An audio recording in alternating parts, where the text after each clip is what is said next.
हिंदू विश्वविद्यालय के बीएचयू को एम्स का दर्जा दिया जाता है। वहीं बीएचयू के नर्सिंग स्टाफ खेमचंद सैनी उम्र 29 साल जो सीएस एसबीसी में ड्यूटी करता था, जिसका आज आकस्मिक ड्यूटी के दौरान मौत हो गई। कैसे हुई यह जानकारी किसी को नहीं मिल पाई। वहीं के नर्सिंग स्टाफों का कहना है कि इस संस्था में बहुत ज़्यादा काम स्ट्रेस रहता है, ना तो वह मोबाइल यूज़ कर सकते हैं और ना 17 मरीजों पर एक नर्सिंग स्टाफ काम कर रहा है। जब हम लोग सेक्शन ऑफिसर के पास कंप्लेंट करने के लिए जाते हैं तो सेक्शन ऑफिसर कहता है कि अगर कंप्लेंट तुमने दर्ज कराया तो तुम्हारा इंक्रीमेंट रोक देंगे। यही कारण है कि अभी पिछले महीने ही एक नर्सिंग स्टाफ की आकस्मिक मौत हो गई, जिसकी उम्र 42 साल थी और यह भी बताया गया कि यहाँ पर वॉशरूम के लिए प्रॉपर जगह नहीं है और हम लोगों के ऊपर बहुत ज़्यादा स्ट्रेस काम का पड़ता है। इस वजह से आज हमारे साथी खेमचंद सैनी की मृत्यु हो गई। जहाँ एक हफ्ते से 6 दिन ड्यूटी होती है, वहीं हम लोगों के साथ दिन की ड्यूटी ली जा रही है। कोई भी सुनवाई ऊपर के अधिकारी नहीं कर रहे हैं। वहीं डिप्टी नर्सिंग सुप्रिंटेंडेंट करुणा अंबिकई ने पत्रकारों के साथ दुर्व्यवहार किया और नर्सिंग सुप्रिंटेंडेंट ने बोला कि हम पत्रकारों को उठाकर बाहर कर देंगे। जी, मेरा नाम बाबूलाल यादव है, मैं नर्सिंग ऑफिसर सुंदरलाल हॉस्पिटल। जी, आज हम सबको बहुत ही खेद है कि हमारा एक साथी कर्मचारी खेम सिंह सैनी जो CSSB में ड्यूटी करता था, ड्यूटी के दौरान ही वो एक्सपायर हो गया। यहाँ हॉस्पिटल की अव्यवस्थाओं के कारण अकेला लड़का 17 बेड पे ड्यूटी कर रहा था।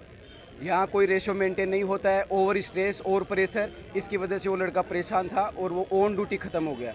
कैसे खत्म हुआ है? ये बीएचयू में रहते हुए खत्म हो जाना। हाँ, ये बहुत ही शर्मनाक बात है। इससे पहले भी एक हमारे senior nursing officer on duty खत्म हो गए थे आज से 1 महीने पहले, है ना। और 1-1.5 महीने बाद ये फिर ये लड़का जिसकी उम्र 32 ईयर है, वो ऑन ड्यूटी रहते हुए खत्म हो गया, जो बहुत ही बड़ा सवालिया निशान है हॉस्पिटल प्रशासन की व्यवस्थाओं के ऊपर, यहाँ के मैनेजमेंट के ऊपर। कोई बेड रेशियो नहीं है, एक स्टाफ को 20-20 बेड दिए जाते हैं देखने के लिए। इतना एक्स्ट्रा टॉर्चर मिलता है स्टाफ को, जो काम का प्रेशर झेलते तो वो तो है ही, उसके साथ साथ इनका और बर्डन झेल के काम करता है। इस वजह से कोई कम्युनिकेशन का कोई साधन नहीं है। मोबाइल आप ड्यूटी पे यूज़ नहीं कर सकते। किसी को कुछ पूछना हो, किसी को बताना हो आए थे ठीक हो, तो मोबाइल यूज़ नहीं करना है आपको। न कोई बेसिक फैसिलिटीज नहीं है, कुछ नहीं है। और कोई ड्यूटी हार्स नहीं है, किसी को कितने भी घंटे तक ड्यूटी करवा सकते हैं 1 महीने के अंदर, कोई प्रोटोकॉल फॉलो नहीं होता है। अकेले स्टाफ ड्यूटी करते हैं, इवन टॉयलेट तक की प्रॉब्लम्स है। जी, अभी 1-1.5 महीने पहले हमारे सीनियर नर्सिंग ऑफिसर की एक्सपायर हो गए थे ऑन ड्यूटी, और एक मैडम भी हुए। आला अधिकारी अभी कोई पहुंचा ही नहीं है। क्या कोई स्पेशल जगह ड्यूटी लगती है? नहीं, स्पेशल वो तो ड्यूटी सब रोटेशन की लगती है। इतना सोया हुआ प्रशासन है, लड़के 5-5, 4-4 साल से यहाँ पे ड्यूटी कर रहे हैं, उनका कंफर्मेशन लेटर तक रिलीज नहीं हो पा रहा है इनसे। नहीं, परमानेंट कर्मचारी थे, लेकिन एक प्रोसेस होता है कि उसको कुछ ड्यूरेशन के बाद भी परमानेंट कंफर्मेशन लेटर मिलता है। 4-4 साल हो गए, लेकिन बच्चों को अभी तक वो नहीं मिल पा रहे हैं। क्या मांग करते हैं? हम ये मांग करते हैं कि जो बेसिक फैसिलिटीज हैं नर्सिंग ऑफिसर्स के लिए वो अवेलेबल करवाई जाएं। जो हमारा साथी चला गया है उसकी फैमिली को नौकरी दी जाए यहाँ पे, और जो भी हमारी ड्यूटी हार्स हमें जो ज़्यादा कर रहे हैं वो ठीक हो, रेशियो मेंटेन हो। पेशेंट बेड का जो रेशियो है, हाँ, जो नए ड्यूटी लग रहे हैं लगातार 7-7, भारत के अंदर किसी भी इंस्टीट्यूट के अंदर लगातार 7 ड्यूटी कोई भी इंस्टीट्यूट नहीं करवाता स्टाफ से। सिर्फ बीएचयू है जो एक स्टाफ से कंटिन्यू, कितना भी हैक्टिक वार्ड हो, कितना भी इमरजेंसी वार्ड हो, सब में 7 दिन लगातार ड्यूटी करवाता है। तो जो और प्रेशर पड़ रहा है यहाँ पे, उसकी वजह से काम के साथ साथ बहुत ज्यादा टॉर्चर मिल रहा है। सर, इससे ज्यादा और बड़ी शिकायत क्या होगी, हम आपके सामने बोल रहे हैं आपके मीडिया के माध्यम से। और शिकायत, हाँ, सिर्फ आपको सुनना है, बोलना कुछ भी नहीं है। छोटी चीजों के बैग नहीं ला सकते, मोबाइल नहीं ला सकते आप, ये तक जो नॉनसेंस लेटर हैं वो ऑफिस से रिलीज होते हैं। सर, हजारों बार किए हैं, ये कर रहे हैं, सिर्फ ये आश्वासन दिया जाता है कि हम कर रहे हैं। अब तो सर मरने भी लग गए, अब तो जाग जाओ आप लोग। और स्ट्रेस से, आपकी टॉर्चर से स्टाफ मरने लग गए, अब तो जागना चाहिए आपको। कार्रवाई सर जब तक डिटेल में नहीं मिलेगा कि इसकी फैमिली को नए ड्यूटी हार्स को मैनेज करने का और इनकी फैमिली को नौकरी का और जो बेसिक फैसिलिटीज़ होनी चाहिए वो अवेलेबल इंस्टीट्यूट करवाएगा, तब तक हम हैं यहाँ पे। मेरा नाम सितान राम जेटू, नर्सिंग ऑफिसर SSBHU, जो कि गैस्ट्रोलॉजी वार्ड में पोस्टेड हूँ। और आज बहुत दुखद है और खेद है हमें कि एक हमारा साथी और हमारे साथ रहे हुए स्टाफ, बहुत दुख के साथ कहा नहीं जा सकता कि उनकी किस तरह मौत हुई होगी, किस तरह उनका देहांत हुआ है, जिसके बारे में हम बता नहीं सकते, बयान नहीं कर सकते, क्योंकि इतना स्ट्रेस है स्टाफ को।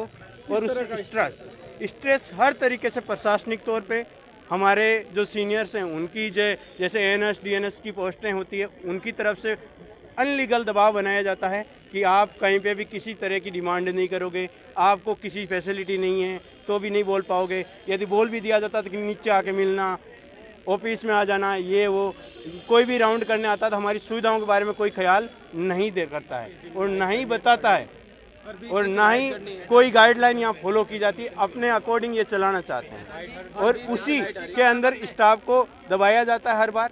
उसी की वजह से स्टाफ को दबाव की वजह से स्ट्रेस हो रहा है। स्टाफ का कोई भी लीगल वर्क हो उसमें भी दौड़ाया जाता है। यदि 5 दिन की प्रोसेस है उसको ये 25 दिन 30 दिन महीने भर तक खींच के ले जाते हैं। यदि किसी भी यहाँ से छोड़ने की प्रोसेस भी है तो उसमें भी प्रोसेस कंप्लीट होने के बाद भी ये लोग दौड़ाते हैं और किसी भी तरह का कोई कुछ बोल देता है तो तुरंत इंक्रीमेंट रोकने का नोटिस दे दिया जाता है। तो इसकी शिकायत आप लोग कहाँ की है, कोर्ट में भी गए हैं इसके खिलाफ।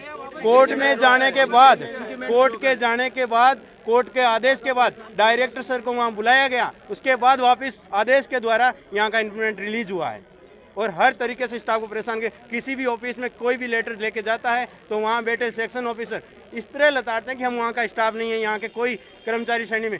ये जैसे ही नर्सिंग ऑफिसर लाइन देखते हैं सब लोग तड़क उठते हैं। पता नहीं क्या हो रखा है यहाँ पे। हर तरीके से नर्सिंग ऑफिसर को दबाने के लिए हर एक ऑफिस के अंदर कोई भी प्रोसेस नहीं है। जबकि हमारी ERP बनी हुई है ऑनलाइन सिस्टम में, तो भी ऑनलाइन सिस्टम में आधे से ज़्यादा काम होते ही नहीं है। ऑनलाइन सिस्टम में केवल लीव अप्लाई होती है, वो भी आधी तरह की लीव, पूरी लीव भी नहीं, उसका भी कोई सिस्टम नहीं है इनके पास। और उसी के बावजूद भी हमारे को दबाया जाता है। और जो ऑनलाइन की प्रोसेस होती है उसमें जो गाइडलाइन है MOH की, जो हमारी एम्प्लॉय ID होती है, उसके साथ जो डिटेक्शन होता है वो कुछ भी यहाँ फॉलो नहीं किया जाता है। चाहे एजुकेशन लीव पे जाना हो, चाहे एजुकेशन परमिशन हो, चाहे एग्जाम परमिशन हो, चाहे कुछ भी हो, उसकी NOC के रिगार्डिंग हो तो भी दबाव बनाया जाता है, प्रेशर बनाया जाता है, हर तरीके से परेशान किया जाता है, अन्यथा लताड़ा जाता है। इसीलिए आज ये तीसरी घटना है हमारे साथियों के साथ। इससे पहले एक मैडम हुए थे स्ट्रेस की वजह से, उसके बाद कामले सर हुए थे, उसके बाद ये इसी महीने कामले सर तो हुए ही हैं, जस्ट अभी का मामला है 10-15 दिन पहले का। उसके बाद ये दूसरा मामला है कि स्ट्रेस की वजह से ये दूसरा हमारा साथी हमने खो दिया है। हमें बहुत खेद है, तीसरा साथी हमारा, और हमारा जिसके बच्चा अभी 1.5 साल का है। क्या हम जवाब देंगे इनके बच्चों को? क्या कहेंगे? एक वाइफ जिसकी उम्र 20-25 साल है उसको क्या जवाब देंगे? क्या हुआ था इस हमारे साथी के साथ? आप क्या मांग करते हैं? हम यही डिमांड करते हैं कि स्ट्रेस फ्री रहने के लिए स्ट्रेस मैनेजमेंट हो, हायर अथॉरिटी द्वारा हमें जो कंप्लेन हो, जो प्रोटोकॉल हो, MOH की गाइडलाइन के अकॉर्डिंग फॉलो करवाया जाए। जो बेड कैपेसिटी है उसके अकॉर्डिंग स्टाफ होना चाहिए। और जो यहाँ की प्रोसेस है कागज़, जो डॉक्यूमेंटेशन की जो भी कागज़ कार्रवाई की जाती है वो ऑनलाइन होनी चाहिए, पूर्णतः पारदर्शिता होनी चाहिए उसके अंदर, जिसमें ऐसा नहीं होना चाहिए कि वहाँ जाओ ऑफलाइन लेके एक ऑफिस से दूसरे ऑफिस, तीसरे ऑफिस। ये इतनी बड़ी यूनिवर्सिटी है कि घुमाया जाता है। जो 5 दिन का प्रोसेस है उसे 25 दिन में करवाया जाता है। क्या कार्रवाई कर रहे हैं? आगे हम हमारे साथियों के साथ बैठ के डिस्कस करेंगे कि क्या क्या जाए, किस तरीके से अपने लोगों को बताया जाए कि हमें आगे के लिए क्या करना है। क्योंकि हम ये नहीं चाहते कि हर एक को आने के लिए बस शोक संदेश दिया चले गए, कुछ ही उससे नहीं है। एक बच्चे के लिए, एक जो वाइफ है जिसकी उम्र अभी बहुत कम है, उनके लिए क्या कर सकते हैं, यहाँ का प्रशासन क्या करेगा, उसकी हम डिमांड रखेंगे। और हम ये मांग करते हैं कि जो वाइफ है उनको भी सर्विस दी जाए और जो बच्चे के लिए प्रावधान है एजुकेशन वगैरह के, वो पूर्णतः फ्री और इस अथॉरिटी के द्वारा, BHU के द्वारा कंप्लीट जिम्मेदारियां पूर्वक करवाना चाहिए। रही बात कंफर्मेशन के रिगार्डिंग, कंफर्मेशन का rule all over India and foreign guideline के अकॉर्डिंग और MOH की गाइडलाइन के अकॉर्डिंग, यदि कोई इंडक्शन ट्रेनिंग या स्किल टेस्ट करवाता भी है तो वो 6 मंथ के अंदर का रूल है ज्वाइनिंग से लेके। और यहाँ हमें ज्वाइनिंग का लिखा है कि 1 ईयर के अंदर होगा। इन केस कोई कारण हो सकता है तो रोका जा सकता है, मगर रीजन उसका बताना पड़ता है, एक्सप्लेन करना पड़ता है किस कारण से रोका गया। तो अभी यहाँ पे हमारे लगभग जो 2020 की ज्वाइनिंग के साथी हैं उनमें कुछ 10-20 लोगों का हुआ है, बाकी सब का 5-5 साल होने को आया है, आज तक कंफर्मेशन नहीं हो रहा है। क्या कारण है उसका भी कोई जवाब, रेस्पॉन्सिबिलिटी नहीं है। जबकि इंडक्शन का जो रूल है, एम्स का रूल है, वो 6 मंथ का रूल है, ज्वाइनिंग से फर्स्ट डे से लेके 6 मंथ तक, उसके बाद कंफर्म करना चाहिए।